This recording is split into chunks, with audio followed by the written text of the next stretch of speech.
I can remember loving writing even when I was unable to read, really. As soon as I was able to read, I wanted to write. And my 5th grade teacher was just an amazing lady. And we put together a little booklet in her class with different things that the class had written. And at the end of the school year, she met with each one of us individually. And she said to me, someday you're going to be a published writer. I never forgot it. And I think it became a kind of self-prophecy for me. And when I was in college, a friend of mine called me in the summer of my freshman year, after my freshman year, and wanted to know if I wanted to work on the University of Cincinnati News Record.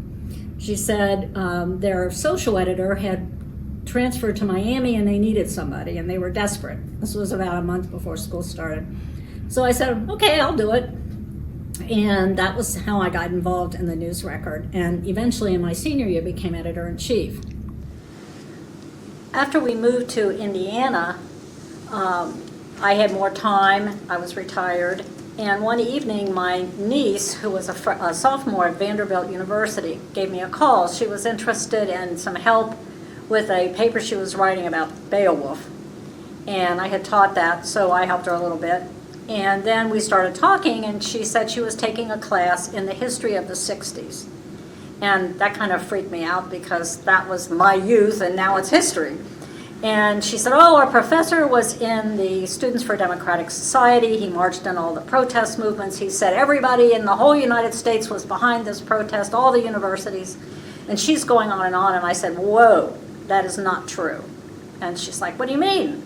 And I said, there was not everybody in the United States was not behind that.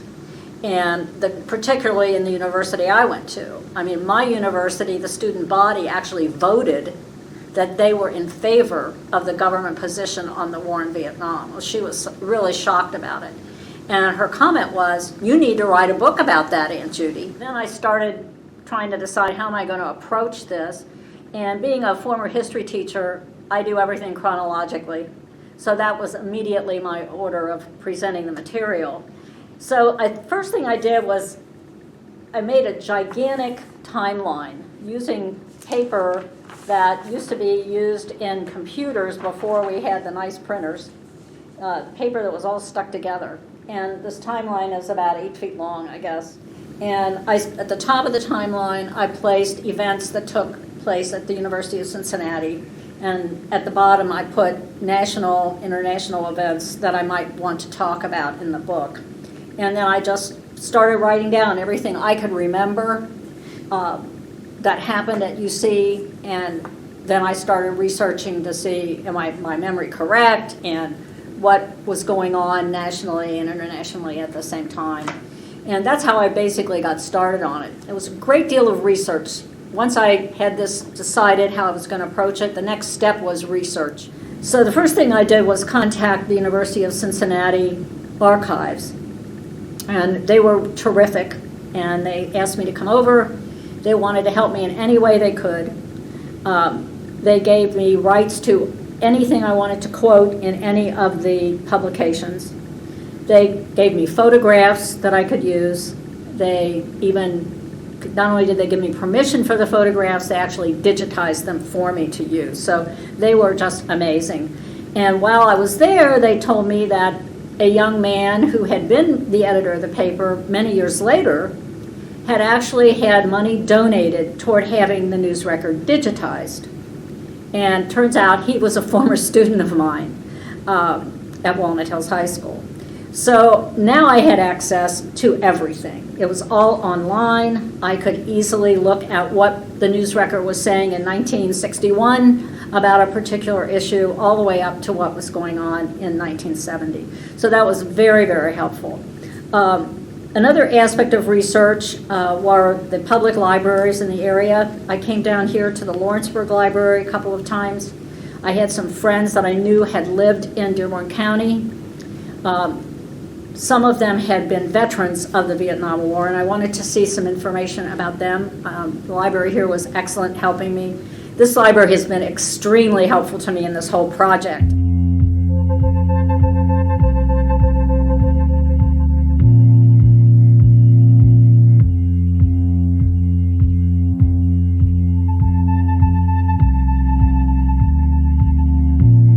that's how I got started in writing it. And as I'm writing it, the next thought comes, how am I going to get this published? So now I have a second problem. I'm writing in one hour a day and trying to figure out what am I going to do with this when I'm finished. At first I had thought about simply making it an ebook. I knew I could publish an ebook on Amazon through Kindle. I knew it was really pretty easy to do, and I had some friends who knew how to do that digitation, so I figured I could do that. But I wanted to see if there were other options. So I queried a variety of different publishers. Most of them were college publishers in Ohio. I even had one that I contacted from Iowa, because they were looking for information about colleges outside of Iowa. They all loved my book. They loved what I sent them. I sent them my history. I sent them sample chapters. I sent them the table of contents. But they all had the same excuse. We are local. The University, let's say, of Indiana is not going to be interested in Cincinnati. So I thought, well, I guess I'll just go ahead and put this on Kindle. And then one night I happened to be visiting with my aunt, and she had written 2 children's books for toddlers. And she had had them published by a gentleman in northern Kentucky named Jim Lead, who owned a company called Micropress Books. And Jim did a great deal of different kinds of things with graphic design. He designed and published books for people. He also had magazines that he published, local magazines about different areas of Cincinnati. He was doing very well with this business he had. And she said, you should call Micropress Books and see what they'll charge to do your book. And then she told me the name of the gentleman who owned it, Jim Lead, and I was really taken aback because he was one of the people that I knew back on the news record days. He had actually run for student body president one year, and I had interviewed him. So I had a connection with Jim, and I went over there and talked to him, and he was just wonderful. He said, I'll do your book, $500, and you'll get 50 copies. And I thought, I can't beat this. And then I lucked out because about a week later I entered a writing contest sponsored by UC for their bicentennial and won $500. So I was able to publish the book for nothing, basically.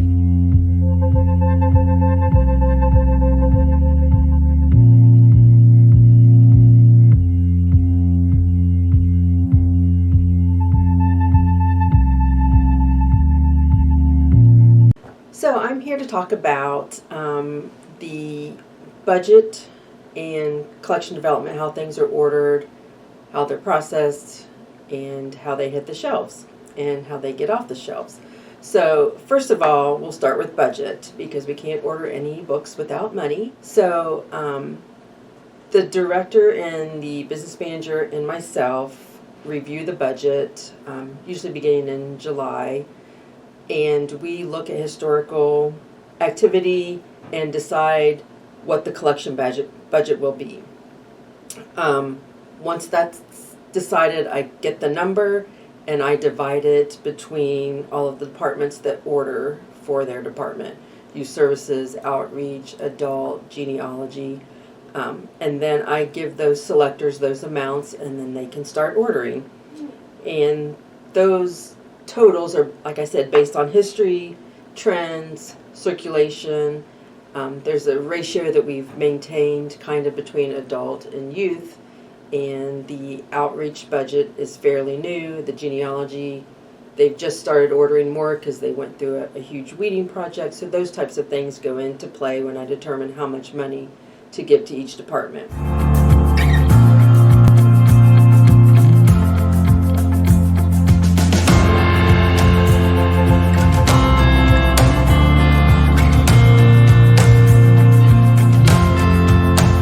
Each department usually has some selectors, and those selectors build carts on the vendor websites. And they hear about titles through catalogs, through the media, we take title requests, all kinds of ways that they get input on titles to order.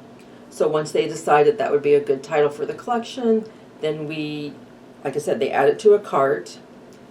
They submit that cart to the manager. The manager reviews the titles and then submits the order.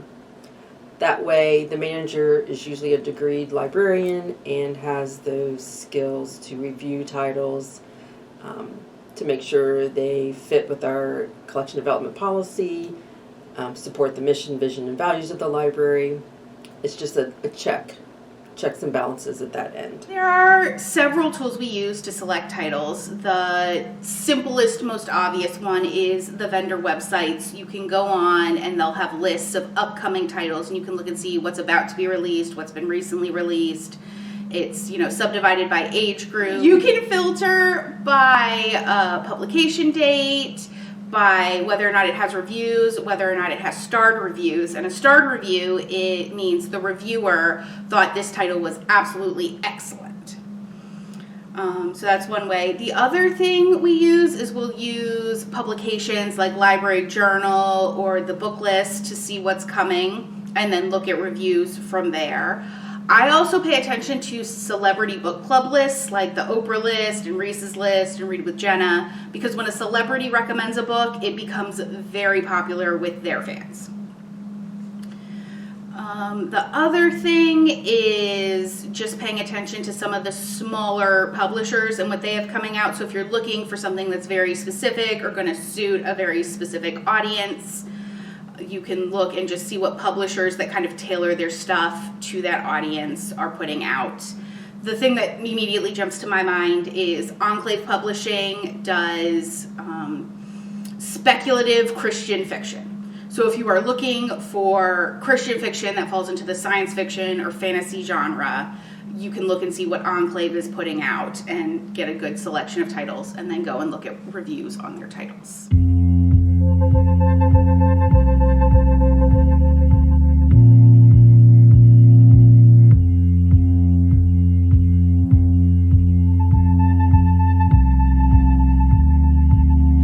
So what I do is when the books come from the vendors, either me or Wilma usually will open the boxes.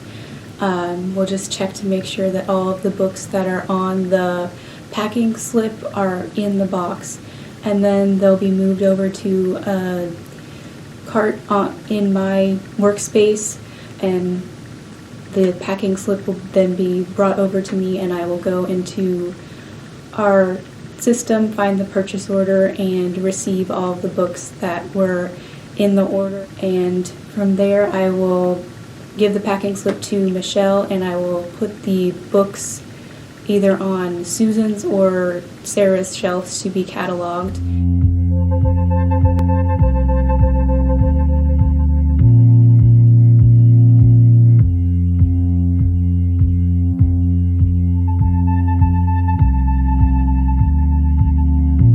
I do cataloging of the books, which basically means I make sure people can find the books in the databases, and that the bibliographies and the information that we use is correct. It starts with the ISBN number, and I put that into a database, and it calls all the records in this database for the book.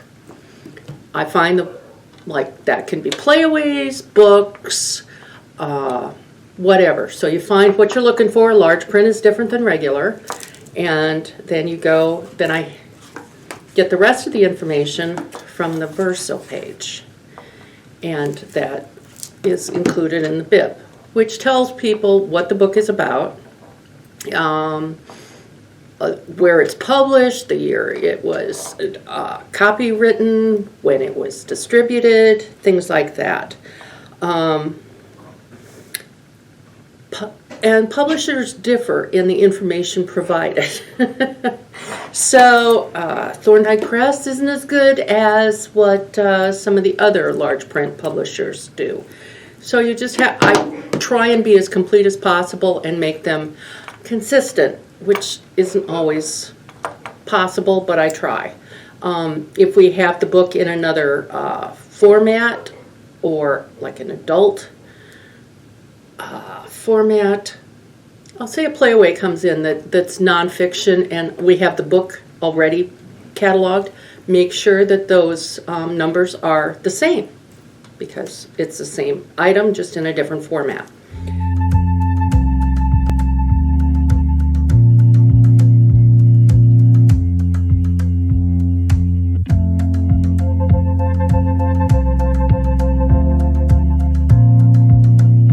After they've been cataloged, they'll come back to me, and I will review the bib records and the items just to make sure like there's no glaring issues or like inconsistencies between the bib records and the books themselves. I'll put a barcode label on the back of them and make sure that the item record reflects the call number, the collection that they're a part of, the shelf that they will be on, all of that. And then they will get a slip with the call number on them and any stickers or other labels that Wilma will need to put on them. And I will print the labels for them and then take them over to Wilma to process. Well, I'm responsible for the final processing of books and media. The leave collection services, I do the last step, and those are then divided up to into the 4 departments that are in the library. The youth services, the adult library, the bookmobile, and the genealogy. And when the books come to me, they have been cataloged and entered into the library's computer system so that they're made accessible to the public through our library website. Each book that I receive has a checklist on the front that tells me how it needs to be processed. In most cases, the books need to be covered with a protective plastic cover, which helps preserve the books. All books receive a call number on the spine and any number of other stickers above that, which show the genre of the book, which are things like Western, mysteries. There are a number of different genres. The last step is pretty much stamping the book with our library stamp to identify that the book does belong to the Lawrenceburg Public Library. Books with reserves always get done first. As soon as those are finished, they go to the circulation desk down in the main library so that they can get to the people who are waiting for them. The other books go on carts that we have designated with the 4 different departments. And then from there they go to either the main library, to the youth services, to genealogy, or to the bookmobile, where they are put on they're shelved so that they are available to the public.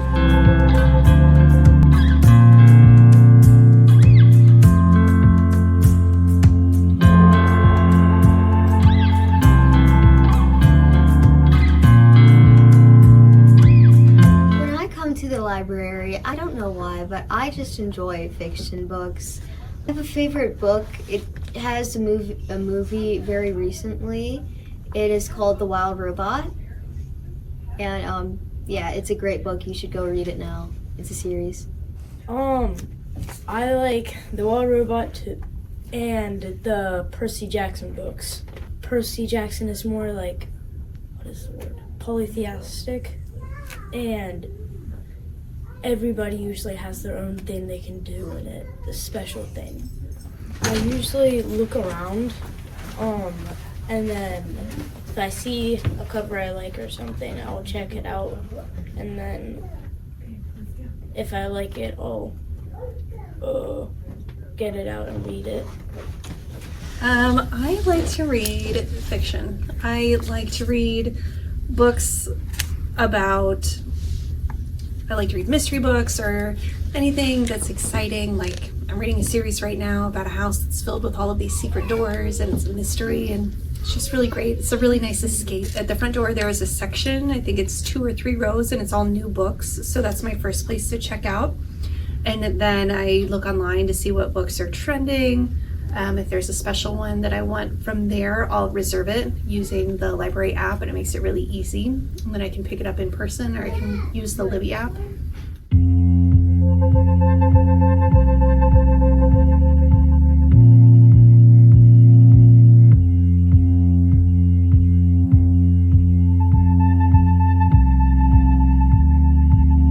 Sometimes after a book is returned, you'll have repairs that need to be made on the book. Most commonly, you'll have rips in pages. And to fix a rip in a page, especially if it goes through words, you'll want to use glue. We use Demco liquid plastic.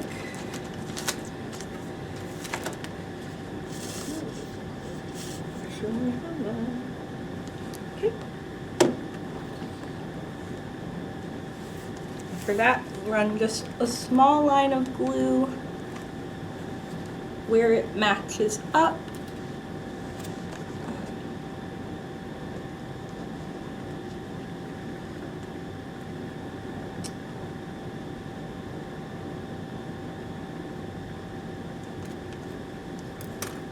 Protect the pages in the back from getting glued together with some wax paper. And stick it back together as best as you can. And then more wax paper to keep this side from gluing together. And that's it. Another common repair is the spine tearing away and the fly leaves coming unglued from the cover. For this kind of repair, we again use the Norbond glue. Put a little bit against the paper that's been peeled up. Use a skewer to get down in there and spread it. Push everything back into its place and then stick it under something else so it stays that way dry. And then a really involved repair is when cover is pulling away. I've already cut this. It was pulling away and you can see the paper back here. So I've cut it with an X-Acto knife to expose the spine so that I can use the Demco single stitch tape to glue it back together. I like to open my tape this way so that it can't be pulled apart once the book is back together. Apply a good amount of the glue in there. All the way. And then brush this around evenly.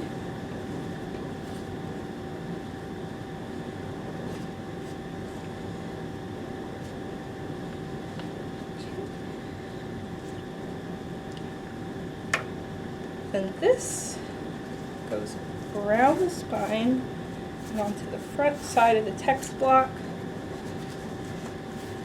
And you'll allow that to dry.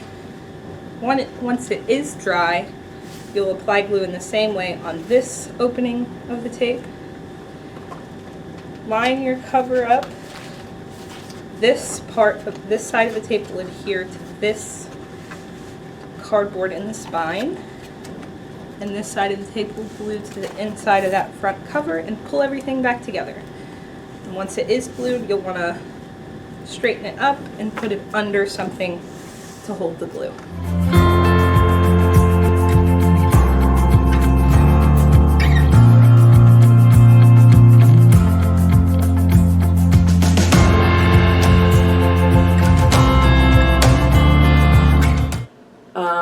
The final piece I'm going to talk about is weeding, or also known as deselection, and that's how titles get removed from the collection. So we have a schedule, or I have a schedule for the adult collection that spans 2 years. So every item in the adult collection should be reviewed every 2 years at least for possible removal from the collection.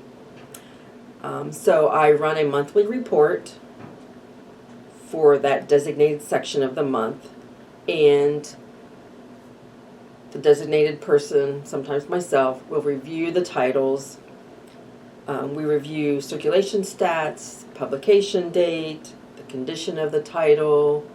For nonfiction titles, I determine, do we have other titles that are newer that are already in the collection? Do I need to look for an update? And then for fiction titles, we determine, is it part of a series that we need to maintain the series?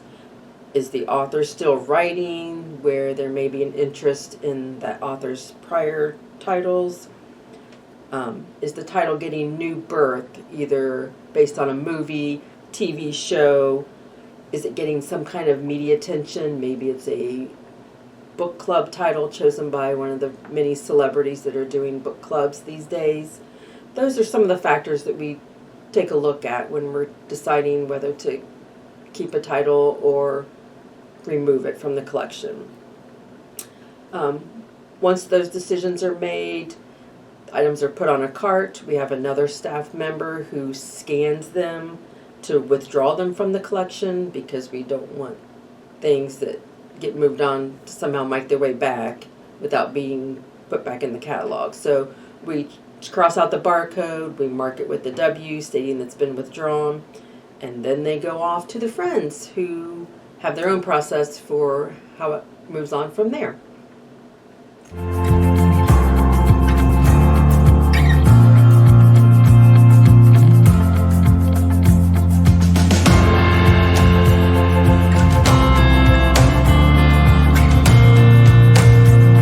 So this is a book that was withdrawn from the library, and the first thing that the Friends of the Library does is they scan them, scan the barcode to see if an organization called Better World Books is interested in that. Their mission is to make sure that every book gets into the hands of someone who needs it. So they sell them on Better World Books website. They also donate them to organizations all over the world, just to make sure that everything is done to get this book in the hands of someone that wants to read it. So here we are at the Friends book sale. This is an ongoing book sale. We've got several shelves here of books that are for sale, separated by fiction and nonfiction. We even have DVDs. And if you don't have a DVD player, you can check one out from the library, which is super cool. Some of the books get relegated to the free cart if they don't sell. Sometimes they also get rescanned again for Better World Books to be sold. So when you've chosen your books, we have kids books, puzzles, magazine bundles, cards, playways as well. When you've chosen your items, you can pay for it in this payment box right here, or you can pay for it electronically with this QR code. And all of it supports the Friends of the Library, which supports all of the programming.